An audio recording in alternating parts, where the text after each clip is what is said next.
nous, on va passer à la paire livre sterling US dollar. La sterling atteint une résistance oblique. Que peut-on attendre pour les séances à venir? Alors, on peut attendre normalement une résistance oblique, donc devrait continuer à fonctionner on la touche pour la troisième fois, et donc normalement les probabilités vont dans le sens d'un retour vers la baisse, ce qui finalement nous conforte dans notre prévision précédente et notre analyse précédente, puisque c'est finalement une fois de plus, c'est bien le dollar américain qui se renforce, tant sur la paire précédente que sur la paire actuelle, le câble, où finalement GBP va de nouveau lâcher du lest. Donc en quelque part, là, nous sommes toujours en daily, nous avons une sorte de zoom sur notre câble et nous voyons que cette zone de résistance autour des 1,38, là on est à 1,3780 à peu près au moment où on parle.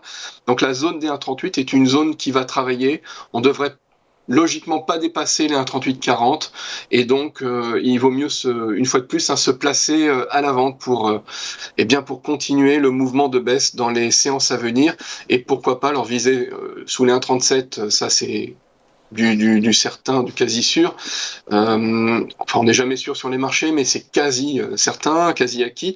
Par contre, voilà, l'objectif raisonnable reste 1,36 et un objectif un peu plus ambitieux, les 1,34. Mais les 1,34 ne sont là pour le coup pas forcément assurés.